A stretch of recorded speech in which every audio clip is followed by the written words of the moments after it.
the Lord, everyone. Thank you for tuning in with Dr. Leisha, the Preacher. Okay. As I prepare myself to work on the Lewis twins case, rest in peace, brothers.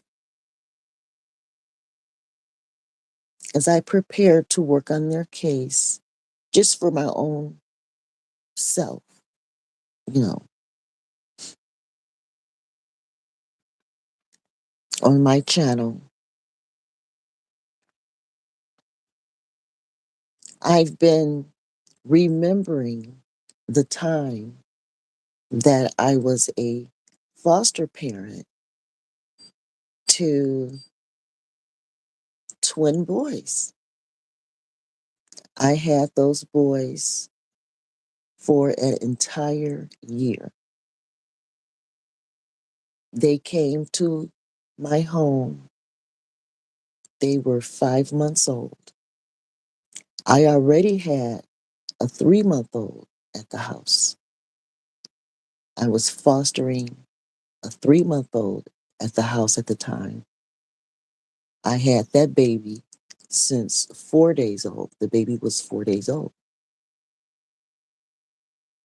And so I had a 3 month old, and then the twins came, and they were 5 months old. So it was like I had triplets because the twins were about the same size as my 3 month old. I was blessed personally because the twins did not have medical needs. They had already lived long enough during those 5 months and healed enough to the point from being born early that, you know, I didn't have to deal with medical needs. Plus, I had my two daughters that were elementary school age kids. So my daughters were elementary school age, and then I had three boys, one 3 months old, two were 5 month old twins. So one twin was bigger than the other, like significantly bigger. So we called him Big Twin. The other twin was significantly smaller. So we called him Little Twin. So that's how we. And the twins looked nothing alike. I mean, I didn't even believe they were twins, to be honest. That's how different they looked. I didn't even really feel like they were twins. So one twin, the big twin, looked like, you know how Bert and Ernie on Sesame Street? Big twin looked like Bert.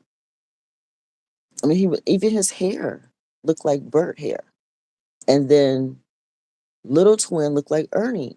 Had like a little round head and, had a darker complexion and smaller. And it was like watching Bert and Ernie, it was so funny, you know. So Big Twin was kind of greedy. I'd make both of their bottles at the same time, and Big Twin would just gulp his bottle down. And while he's gulping his bottle down, like in no time, we would be looking over at Little Twin like, oh my God, he's gonna finish. And Little Twin was taking like little soft, gentle sucks as though he wasn't even caring about having a bottle. He didn't even care if he had milk or not. He was barely sucking the bottle and just playing around with it and smiling and giggling all the time. And I'm like, Little Twin, hurry up, hurry up. We would be telling him, hurry up. You need to drink more than that because Big Twin is coming. As soon as Big Twin would finish drinking his bottle, guess what? he snatches little twin's bottle. So based on that observation and the consistency of it to the point where we would cheer on little twin, you know. So I would make sure that the boys were separate at feeding time, that they would be separated because I knew big twin would be coming for that bottle, you know. But the observation showed that that may explain the weight difference, why big twin was so much bigger than little twin. He was eating his food plus snatching his brother's,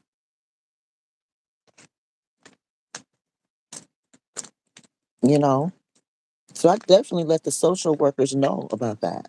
I wasn't planning to adopt the kids. They came to our home because they were a family of 7 kids, and mom was a single mom with 7 kids, and she started becoming severely abusive to the kids for whatever reasons. She became severely abusive to, in her case, the dark skinned kids. The dark skinned kids were punished to the point of being burnt with cigarettes and stuff like that. And she treated the light skinned kids better. That was just that situation. So, but anyway, so I was able to explain the weight difference between the babies just by observing the fact that one twin, the bigger one, always ate his food and then would go after the other baby's food to the point where the other baby would just, he almost lost interest in even having a bottle. You know, he lost interest because he would, he knew it was going to be taken. And he was so little. And he had, I don't remember what it was called because that's like what, 25 years ago. 25 years ago, I cared for twins. And I had them for a whole year and I kept them together until they could be adopted together. Mom lost rights, concerning all the kids. So I held on to them until mom's rights were terminated, and then they were up for adoption. And then the agency actually found a wonderful woman to adopt the boys. And what's so funny about it, she had a daughter their age, only a few months apart. So they still were in a triplet situation to the point where all three of those kids grew up together in the same class the majority of the time. And I believe they all went off to college together. So, twin stories can be very interesting. The- And twins have very unique relationships. Those boys never wanted to be apart. They didn't really get along, but they were not harmful to each other. They didn't really get along, but they didn't want to be apart, but they weren't harmful to each other, except that big twin would steal little twin's food.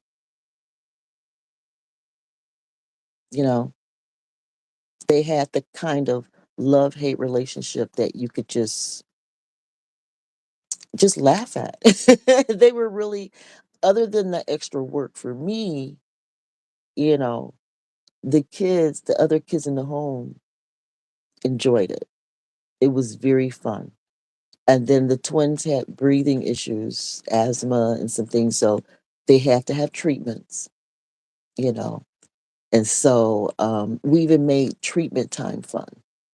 You know what I'm saying? So any care for, really we had like triplets because my baby that I ended up adopting, that was already there, he became an adopted child. And he's what, 26 today and a college graduate and, all that. So, But anyway, but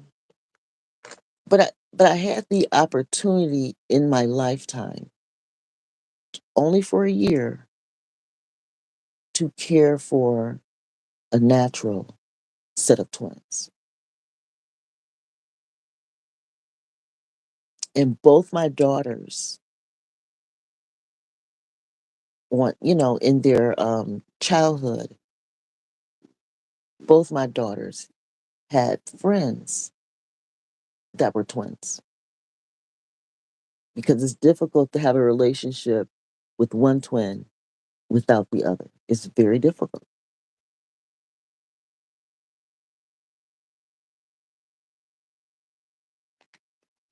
It's like you're not even in a relationship with just one person for real. There's always someone else in their life that must be considered, you know. So the agency struggled to find a home that would take, both boys. And in my particular case, I almost turned the twins down because at the time that they called me about taking the twins, my husband was on his way to Germany for a business trip. I'm already at home with, you know, one foster child that we intend to adopt for my husband's sake. It was his desire. So I already got one kid I'm at home with, and, he's about to take off to Germany for a business trip. And your girl was like, some twins? What? Hmm. You know what I'm saying? Y'all hear what I'm saying? And so everyone in my life was like, yeah, girl, they're twins. They're twins. I'm like, okay. I just see I'm gonna be having extra work while he off in Germany, living his best life. You know what I'm saying? But we got the twins. And I believe my mom and his brother each, you know, came up a time or so to kind of help me out. So I got through it. I made it. But once my husband got back home at that time, he was on duty. He was on duty. Oh God. Yeah. But the bigger twin, big twin, definitely was the dominant twin. What he wanted to happen was gonna happen. Little twin pretty much always folded to whatever little twin, you know, wanted to do. So, I would have to create opportunity for little twin to express himself, be an individual. You know what I'm saying? I would have to create opportunity while not, quote unquote, jeopardizing what they naturally develop. They had their own natural relationship, but their relationship was so imbalanced where Big Twin was always just so greedy and just taking from Little Twin. He just really didn't, I'm sure he loved his little brother. I'm sure he loved him, but he just didn't show much care. Not at 5 months old, 6 months old, the first year of their life. You know, the first year of their life, he didn't know how to, show a lot of care for his little brother. So I would have to pull little twin to the side so that he could have one-on-one time with me and build himself, finish a whole bottle by himself, even if it took an hour. Big twin can kill a bottle in 5 minutes. or less. You know what I'm saying? But little twin need a whole hour because he just played around so much. Life was just a dream to him. You know what I mean? Life was but a dream. He was just so happy and could just, could care less. Yeah. Just to be breathing was, cool with little twin, you know. It was just a completely different energy. So, but yeah, but we were able to work with little twin, develop his um personality muscles, if you will, personality muscles. It's like, bruh, if you don't strengthen up, if you don't do some push-ups, if you don't get yourself together, big twin gonna crush you. And not even because he necessarily want to. It's just that he's so dominant, so big. You know what I mean? He just and I remember when I was younger, I don't even know the age I was, but there was this movie, I think it was called Twins. And it was Arnold Schwarzenegger. I think I'm saying that right. And then it was Danny DeVito. You know? It was something like that, y'all. So weird. But they were babies. you know. So but yeah. So yeah, in order for a little twin to learn to walk or do anything, you know, finish a bottle, learn to walk, um, become an individual at all on any level, it required giving him individual time, you know. And then Big Twin, him having individual time meant learning to share, you know, wait your turn,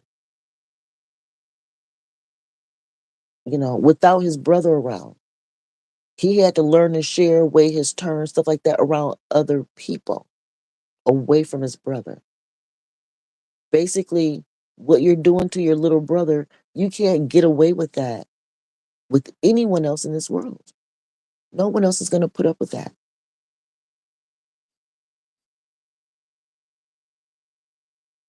And then we would bring them back together.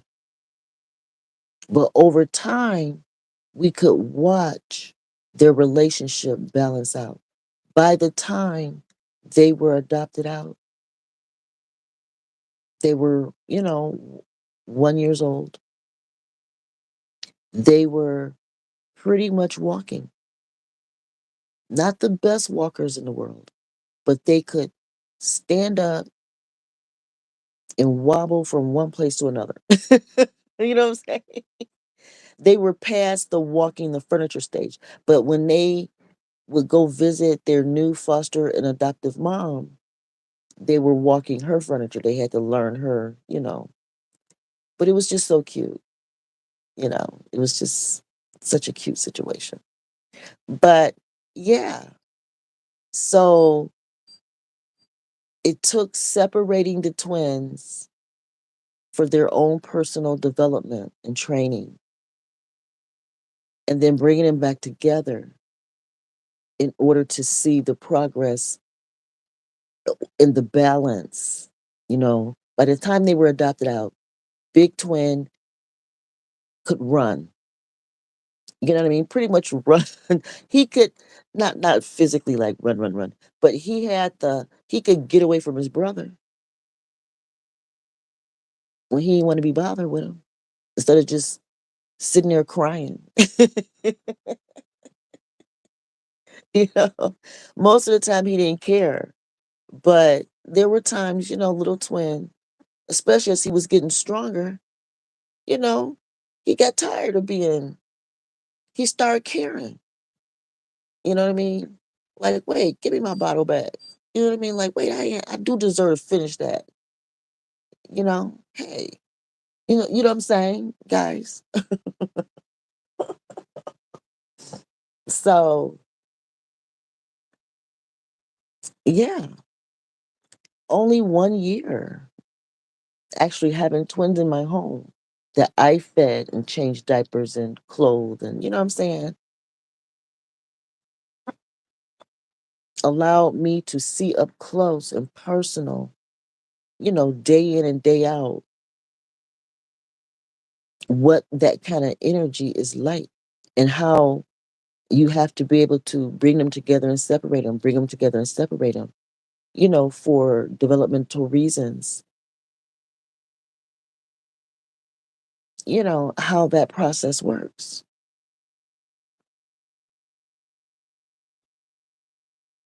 It's like a love hate that you cannot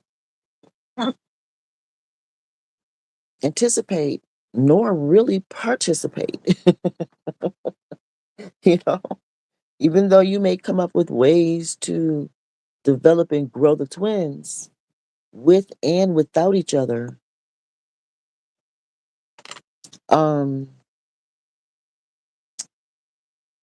it's something that you cannot control. You really can't control it, although you can help. At the end of the day, it's really their choice on how they want to live with or without each other, even if it's, you know, for brief moments.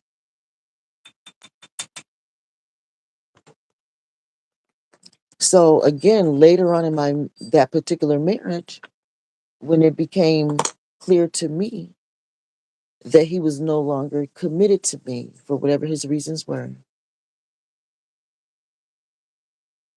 the marriage became open, and I realized that this gift I have when it comes to twin relationships, um, I became interested mostly in couples, married couples. And I realized that the experience I had with those infants, their twin relationship, there are transferable skills with married people. I realized married people experience something similar somehow, some way on my journey of observing people. I'm very trained and skilled at watching people, observing them, and then being able to analyze it and put it in writing what I observed, and then kind of anticipate and predict outcomes.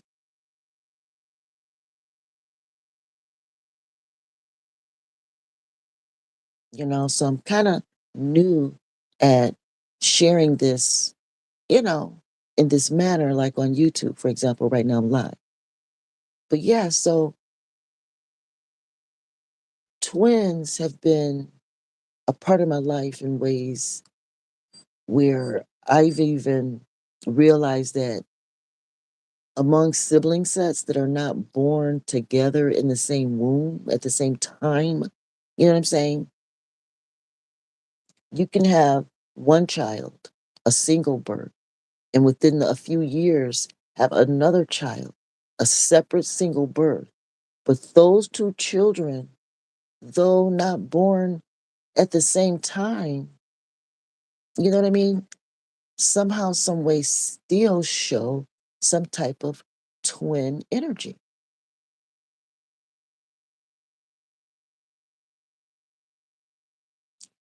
I had a sister and we were 2 years apart, and there was some type of twin energy there. And then my daughters are 2 years apart, and they truly had some type of twin energy going on there. And then um, my adopted sons are 2 years apart because the one that we had at 4 days, out of the hospital, when he turned two, is when I contact the agency to inquire about a second child. And he happened to be a boy and fit my life of twinship, you know. Now, those boys, I wouldn't say they had typical traditional twin energy per se. I wouldn't say that, but they still fit my, um, hey, baby girl, everything good? Okay. But they still fit, like two boys, 2 years apart, they still fit my narrative of twinship, although they didn't necessarily display twin behavior. So I have a comparison to work with. I felt my daughters had it, and then I had actual twins in the house, and then each of my daughters had best friends that were twins. And there's no way I could plan all this in my life. It's just I attract that energy because somehow, some way, it is a part of my life. And then my sister was born in June, which is the twin month, in astrology type stuff. I mean, it just really gets deep in my life. So, I mean, I could spend all day talking about how this twin energy just hunts me down. It's a contract that I'm a part of. My birth certificate says I was a single birth, but sometimes I wonder, you know, sometimes I wonder, did I really come here alone? But again, my younger sister, you know, we're what, 3 years apart? No, 2 years apart. I don't know. We're like 3 years apart, but maybe like four school grades or something. I don't know. But anyway, we're close enough for that twin energy to have kicked in. I felt very, very connected to her. Um, you know, almost responsible. You know, I mean, of course, parents in our lives would disagree, but I'm my own person. I mean, I know what I feel. And I felt a sense of responsibility toward my sister, and probably because I was the older sister, and always been, kind of bossy and a smarty pants and stuff like that. I was just playing my role, you know. We lived in the hood. Couldn't play that. Whatever role you were given, you better play it all, to your best. And so now here I am, even though I'm married and living in the suburbs at this point in my life, here we are, foster parents now, adoptive parents. And I decided to specialize in the worst cases. That was just my thing. you know, I endured a lot of complicated stuff in my childhood. So I figured, well, I got experience in this complicated stuff in childhood. So bring them on, you know, bring on the complicated kids because I have experience in it. But I've been, I have all these degrees in education and I've learned how to care for kids and all this stuff over the years, and to the point where now I'm observing childhood classrooms and recommending to teachers on how to improve their practices. And then, I had grant funding to even, provide the furniture and the materials needed for preschoolers to have their best life. their best learning experiences. So, despite what I went through as a kid, when it come to kids today, or during the time that I was raising my kids anyway, I knew how to, handle business. And here I am, a foster parent. Well, then everybody want the easy kids. Everybody want the quote unquote good kids. Give me the ones that nobody else want. Because I knew as a kid from the hood, nobody would want me either. You know what I'm saying? Nobody was gonna want me. So that's why I became good at everything I did. And in some places I was actually great. So now I'm at the point in life where I've accomplished so much. I'm living in the suburbs and I'm, mastering the suburban in life, at least the area that we were in. I'm mastering this, you know what I mean? Making it look easy. And then I'm at the point where I'm fostering children. Okay, well, I need a challenge. That's just how I'm wired. So that's why I specialize in the difficult cases. We even at one point took on a family of three white children. All the kids were being molested by mom's new boyfriend while she was at work.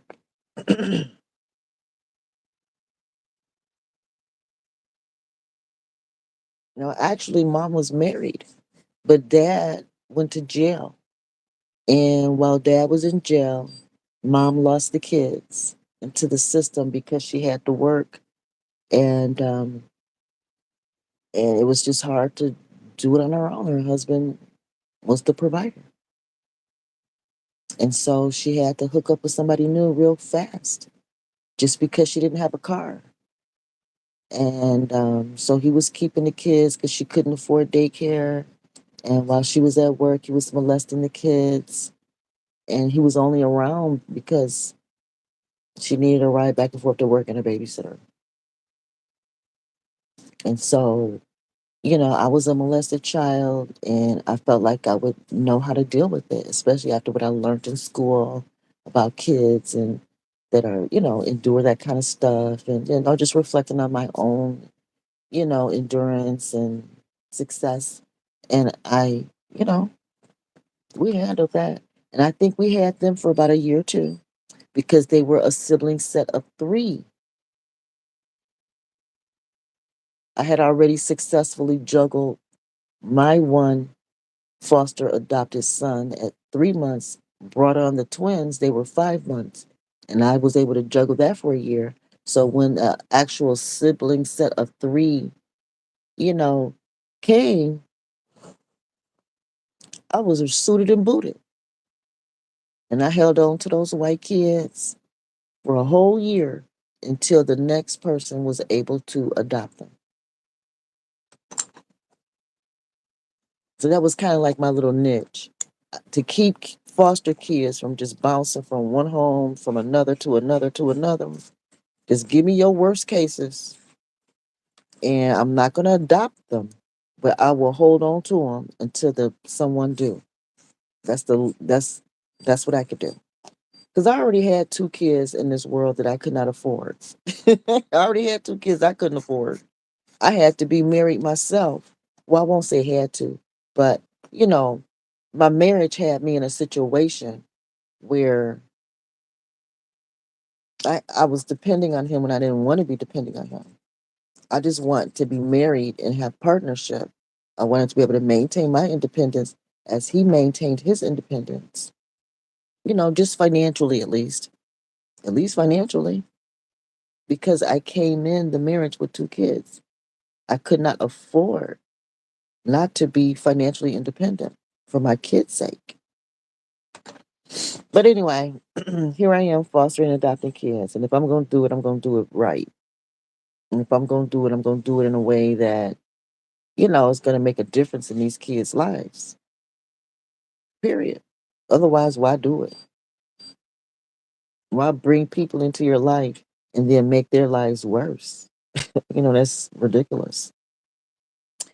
So, because I was able to handle, my own um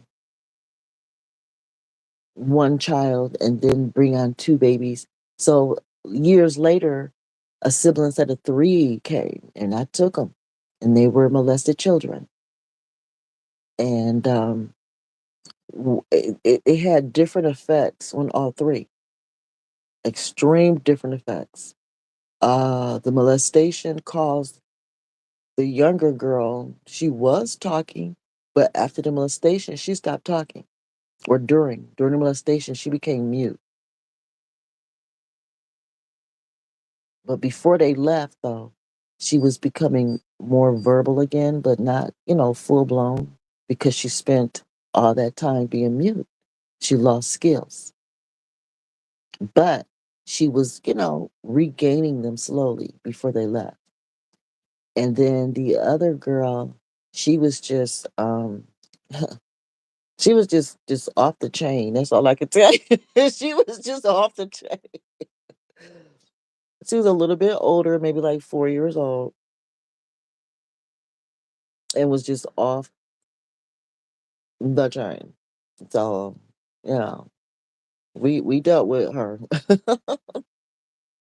And then the older child, he was like what, 6 or something, 5 or 6, and a boy.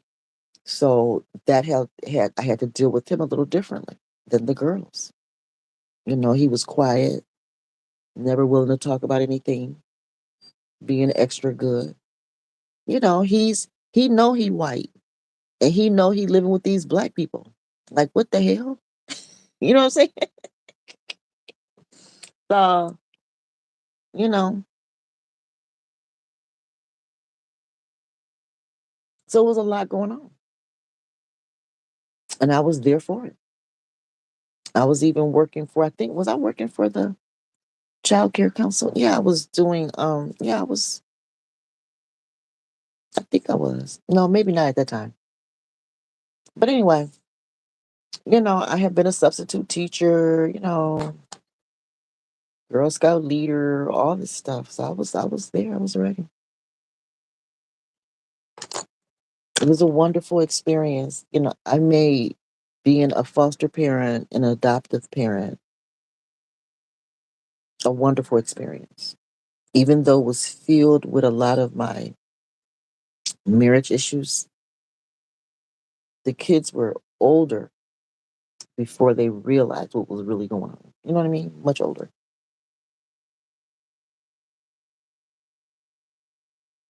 And so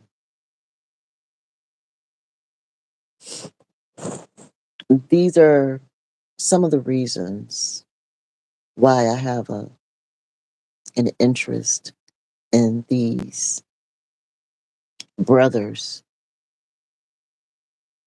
recently that were unusually unalive. I want to conduct my own little, private. It's not so private because I'm on YouTube, but meaning that it has nothing to do with reality. What's really going on out there, it has nothing to do with that. I'm not related to the case in reality at all. This is just my own little world. I have a few gifts that will allow me a little insight, and I just want to share it with you guys, those who are interested. My channel is so small, it has no impact on reality. But I'm curious because my whole life has been just flooded with twin energy and even triplet, you know, twin and triplet energy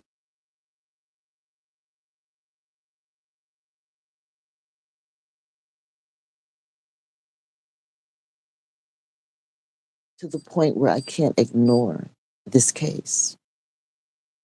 And then they have my last name.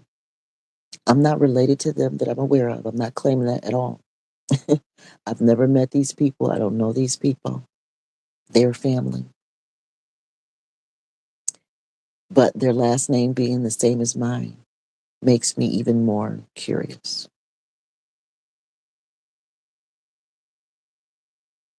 So before I even get off into meddling in their case,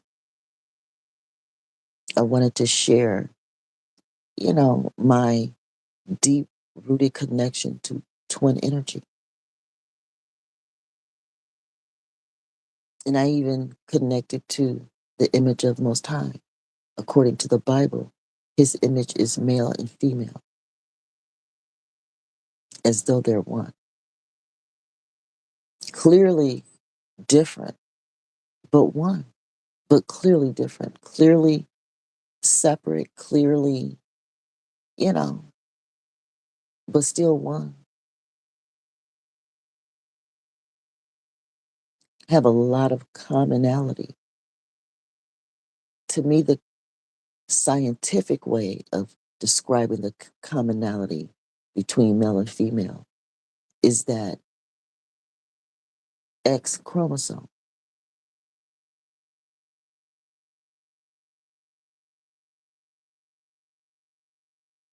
Again, I'm developing a theory of my own called the eternal deficit of mankind. And it gives more insight and breakdown onto the commonality of that X chromosome that male and female share, although they are clearly different.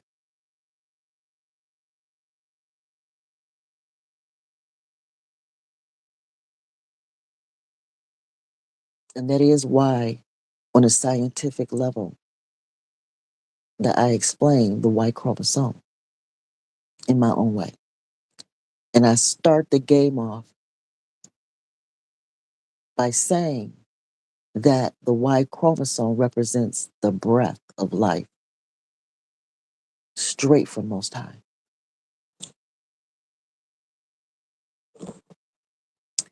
So if you want to continue hearing my twisted ways of explaining life on earth, our experience here, and how it's connected to the spiritual realm, please click like, subscribe, share my videos, hit that notification bell so that you'll know when I'm live. I'm not monetized anywhere on social media. And if you want to be a blessing to me, my PayPal is Dr. Leisha the Preacher, just like my channel says. You all be blessed and have a great day. Bye.